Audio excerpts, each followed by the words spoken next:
आपल्यासमोर आज 1999 सालची एक अत्यंत जुनी आणि काळवंडलेली डायरी आहे. म्हणजे याची पाने आता पूर्ण पिवळी पडली आहेत. हो ना. आणि त्यावर ती निळ्या शाहीने केलेली नोंद, अक्षरं किती वळणदार आणि सुंदर आहे ना त्याचं. अगदी बरोबर. पण त्या सुंदर हस्ताक्षरापेक्षा डायरीच्या अगदी शेवटच्या पानावर जे एक चित्र आहे, ते बघून खरंच एक विचित्र अस्वस्थता दाटून येते. हो, ते एका लहान मुलीचं चित्र. बरोबर.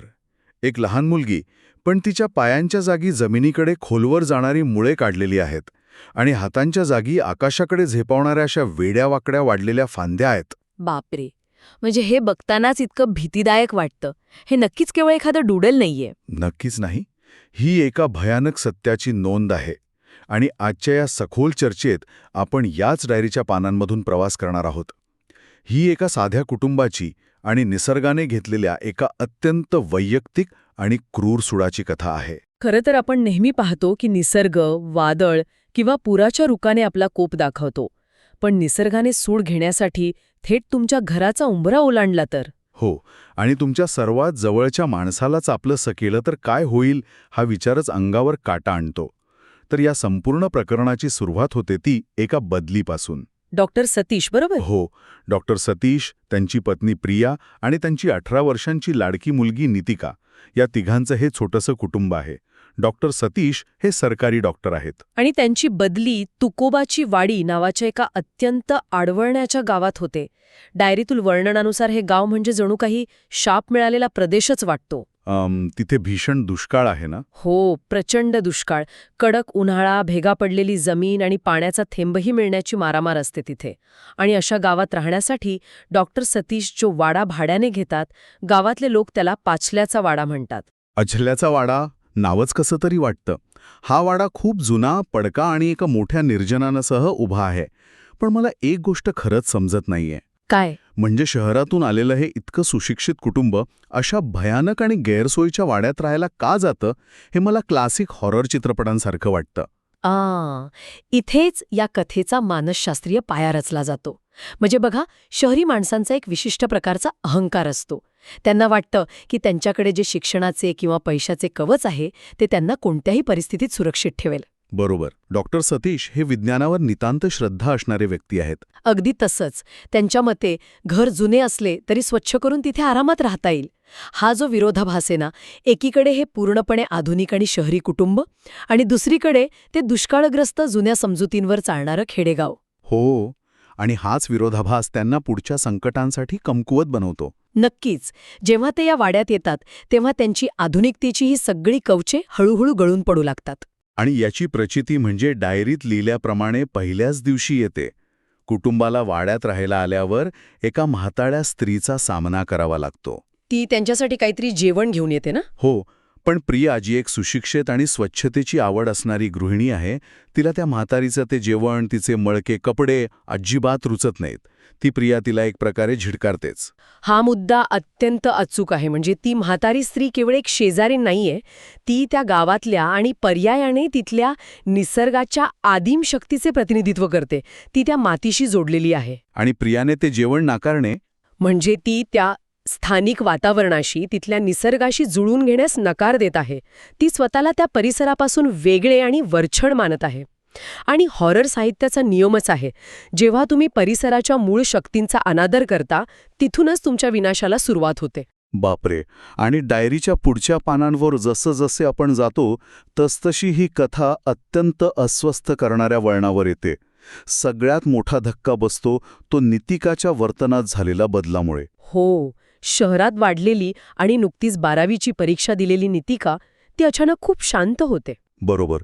तिचा उत्साह पूर्णपणे मावळतो. डायरीतील नोंदीनुसार ती तासनतास त्या वाड्याच्या जुन्या भकास अंगणात एका जागी सुन्न उभी राहायला लागते. हे वर्णन वाचतानाच एक प्रकारची घुसमट जाणवते. एका जिवंत तरुणाईचे असे अचानक जड आणि निर्जीव अवस्थेत जाणे हे कोणत्याही पालकांसाठी भयानकच आहे. तिचे केस विस्कटलेले असतात आणि प्रिया किंवा सतीशने कितीही हाका मारल्या तरी ती काहीही प्रतिसाद देत नाही.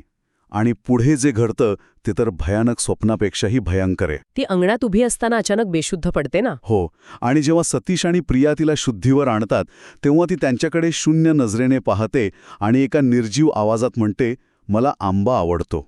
बापरे, त्या भीषण दुष्काळात जिथे प्यायला पाणी नाही तिथे ती आंब्याची मागणी करते.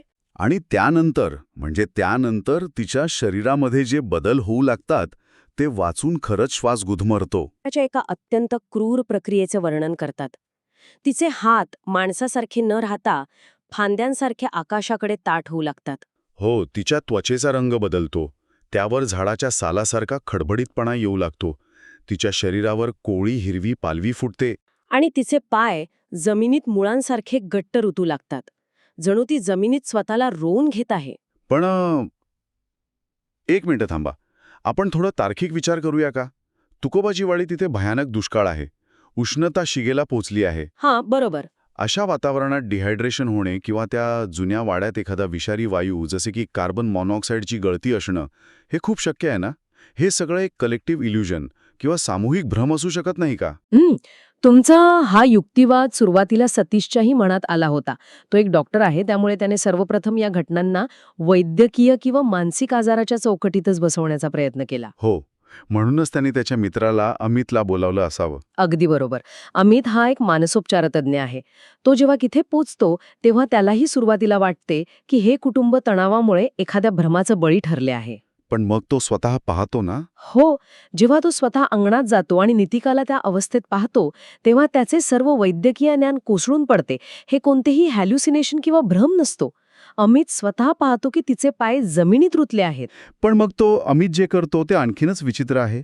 तो चक्क एका आंब्याच्या फांदीने नितिकाच्या डोक्यावर प्रहार करतो, ज्यामुळे ती बेशुद्ध पडते. एक डॉक्टर असा उपाय कसा काय करू शकतो? म्हणजे इथेच या कथेचा सर्वात महत्वाचा अर्थ दडलेला आहे.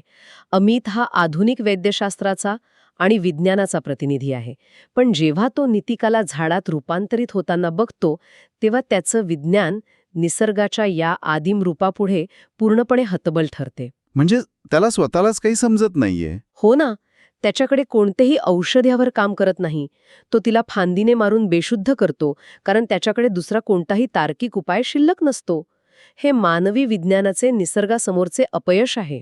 हे ऐकताना मला फ्रान्स काफ्काच्या मेटामॉर्फोसिसची आठवण येते. त्यात ग्रेगोर सामसा एका रात्रीत कीटक बनतो. पण काफ्काच्या कथेत आणि या डायरीतील कथेत एक मोठा फरक मला जाणवतो. कोणता फरक? ग्रेगोरचं कीटक बनणं हे समाजापासून त्याच्या तुटलेपणाचं प्रतीक होतं, पण इथे नितिकाचं झाडात रूपांतर होणं हे तुटलेपणाचं प्रतीक नाही, तर हे एक प्रकारचं इन्व्हेजन किंवा आक्रमण आहे. अतिशय अचूक निरीक्षण आहे हे. निसर्ग जणू काही तिच्या शरीरावर ताबा मिळवत आहे. नितिकाला होणारा हा त्रास भूताटकीचा प्रकार नाही, तर तो निसर्गाने आपला हक्क परत मिळवण्यासाठी दिलेला लढा आहे. पण मग निसर्गाला असं का करावंसं वाटलं? या कुटुंबाने असं काय केलं होतं? याचं उत्तर आपल्याला डायरीच्या पुढच्या भागात मिळतं. तीच म्हातारी स्त्री जिला प्रियाने पहिल्या दिवशी झिडकारले होते, ती पुन्हा वाड्यात येते. आणि ती म्हातारी सतीश आणि प्रियाला या पाचल्याच्या वाड्याचा एक अत्यंत गडद इतिहास सांगते. हो, ती सांगते की पूर्वी या वाड्यात एक सुतार राहत होता आणि या वाड्याच्या मध्यभागी अंगणात एक खूप मोठे गोड फळे देणारे आणि कायम बहरलेले आंब्याचं झाड होतं. ते झाड म्हणजे त्या वाड्याचा जीव होता, त्याचा श्वास होता. अगदी बरोबर. पण त्या सुताराच्या मनात त्या झाडाच्या सौंदर्याविषयी कोणतीही कृतज्ञता नव्हती. तो लाकडाचा व्यापारी होता. त्याला त्या जिवंत झाडात फक्त पैसा दिसत होता. बापरे, म्हणजे केवळ लाकडाच्या लालसेपोटी त्या सुताराने त्या सुंदर आंब्याच्या झाडाची निर्घृणपणे कत्तल केली. हो, पण ती केवळ एका झाडाची हत्या नव्हती. तो निसर्गाच्या एका चक्राचा केलेला खून होता आणि त्याचा परिणाम भयंकर झाला. त्या कत्तलीच्या धक्क्याने आणि निसर्गाच्या कोपाने सुताराचे पूर्ण कुटुंब उद्ध्वस्त झाले. आणि तेव्हापासून त्या कापल्या गेलेल्या झाडाचा आत्मा या वाड्यात न्याय मिळवण्यासाठी भटकत आहे. तोच आत्मा आता नितिकाच्या शरीरात प्रवेश करून सूड घेत आहे. पण मला इथे एक प्रश्न पडतो. विचारा ना. सुताराने झाड कापले, त्याची शिक्षा सुताराला मिळाली. मग आता इतक्या वर्षांनी या निष्पाप नितिकाला का लक्ष केले जात आहे, सतीश किंवा प्रियाला का नाही? हा खूप महत्वाचा प्रश्न आहे. हे बघ, निसर्गाचा न्याय मानवी कायद्यांसारखा नसतो. निसर्गासाठी फळ किंवा अपत्य हे नवीन पिढीचे प्रतीक असते. सुताराने जे आंब्याचं झाड तोडले ते त्या वाड्याचे अपत्य होते. म्हणजे निसर्गाने थेट त्यांच्या भविष्यावर हल्ला केला? अगदी तसंच. निसर्गाला डोळ्याच्या बदल्यात डोळा हवा होता. तुम्ही माझे फळ हिरावून घेतले, मी तुमचे फळ हिरावून घेणार. हा तो अघोरी पण निसर्गाच्या दृष्टिकोनातून योग्य न्याय होता. हे खरोखरच थक्क करणार आहे. सहसा भयकथांमध्ये माणसाचा आत्मा सूड घेतो, पण इथे एक झाड बदला घेत आहे. एका झाडाला भावना असतात, वेदना होतात. ही संकल्पनाच पारंपरिक भयकथेची चौकट मोडणारी आहे. नक्कीच. ही केवळ एक हॉरर फिक्शन नाहीये, तर ही एक अत्यंत प्रभावी पर्यावरणीय बोधकथा आहे. भारतीय संस्कृतीत आपण मानतो की निसर्गाच्या प्रत्येक कणात जीव असतो. हो, आणि झाडांच्या कत्तलीचे परिणाम मानवाला भोगावेच लागतात. पण मग या भयानक चक्रातून सुटका कशी मिळवायची? अमितचा विज्ञानाचा मार्ग तर आधीच अपयशी ठरला होता. इथेच या डायरीतील नोंदी एका वेगळ्या वळणावर येतात. ती म्हातारी स्त्री या शापातून मुक्ती मिळवण्याचा एक मार्ग सांगते. ती सतीश आणि प्रियाच्या हातात 2 आंबे देते. 2 आंबे? आणि त्याचं काय करायला सांगते? ती सांगते की ज्या ठिकाणी ते मूळ आंब्याचे झाड होते तिथे या 2 कोई म्हणजेच आंब्याच्या बिया पेरा. हा उपाय अतिशय लक्षवेधी आहे.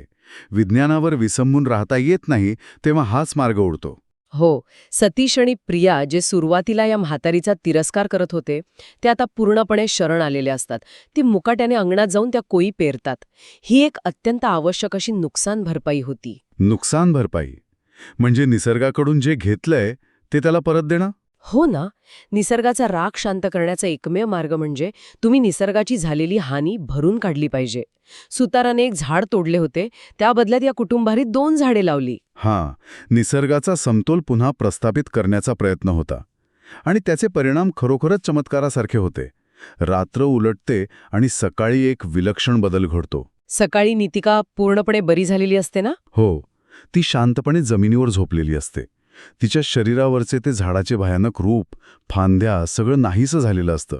पण खरा चमत्कार अंगणात दुसरीकडेच घडलेला असतो. होय, जिथे त्या 2 कोई पेरल्या होत्या तिथे रातोरात आंब्याची 2 छोटी आणि सुंदर रोपे उगवलेली असतात. निसर्गाने ती नुकसान भरपाई स्वीकारल्याचे हे लक्षण असते. आणि यानंतर नितिका जेव्हा शुद्धीवर येते तेव्हा ती प्रतिक्रिया खरंच खूप हळवी आहे. तिला रात्रीचा तो भयानक प्रकार काहीही आठवत नसतो. ती त्या रोपांकडे पाहते आणि निरागसपणे विचारते, ही झाडं कधी मोठी होणार आणि यांना आंबे कधी लागणार? बापरे, या एका वाक्यात पूर्ण कथेचा सारांश आहे. नवीन पिढी आता या नवीन झाडांची काळजी घेईल. जो निसर्ग तिला नष्ट करू पाहत होता तोच आता तिच्या प्रेमाचा विषय बनला आहे. सुताराने तोडलेला निसर्गाचा संवाद या नवीन पिढीच्या माध्यमातून पुन्हा प्रस्थापित झाला आहे. डायरीच्या अगदी शेवटी एका काळ्या शाईत लिहिलंय, झाडे लावा, झाडे जगवा. आपण हे वाक्य नेहमी ऐकतो, पण या कथेच्या संदर्भात हे केवळ घोषवाक्य राहत नाही, तर हा अस्तित्वाचा अंतिम नियम बनतो. चांगल्या भयकथा नेहमी आपल्या आतल्या भीतीला आणि चुकांना आरसा दाखवतात. अगदी बरोबर. आपण विज्ञानावर अवलंबून राहतो, पण निसर्ग स्वतःचे नियम लागू करतो तेव्हा विज्ञान हतबल होतं. जेव्हा आपण या कथेचा विचार करतो तेव्हा एक मोठा प्रश्न आपल्यासमोर उभा राहतो. कोणता? आज आपण आधुनिक जीवनशैली जगतोय, कॉन्क्रीटच्या जंगलात राहतो. पण या प्रक्रियेत आपण आपल्या नकळत पर्यावरणाची किती अफाट हानी करत आहोत. आपण अशी किती आंब्याची झाडे तोडली आहेत? हो ना. जसे भयंकर परिणाम आपण ग्लोबल वॉर्मिंग किंवा हवामान बदलाच्या रूपात आज भोगत आहोत. निसर्ग कदाचित आज थेट एखाद्या नितिकाच्या शरीरात शिरून सूड घेत नसेल, पण तो त्याचे रौद्र रूप नैसर्गिक आपत्तींच्या माध्यमातून नक्कीच दाखवत आहे. तो अतिशय ठामपणे आपला न्याय मागत आहे. खरंच आपल्या शहरांच्या या कॉन्क्रीट खाली अजूनही ती मुळे जिवंत आहेत, जी कधीही आपला रस्ता शोधू शकतात. अगदी खरंय. आणि याच गंभीर व विचार करायला लावणाऱ्या प्रश्नावर आपण सर्वांनी चिंतन करणे गरजेचे आहे. पुढील अशाच एका सखोल आणि रंजक चर्चेपर्यंत ज्ञानाचा हा शोध असाच चालू राहू द्या.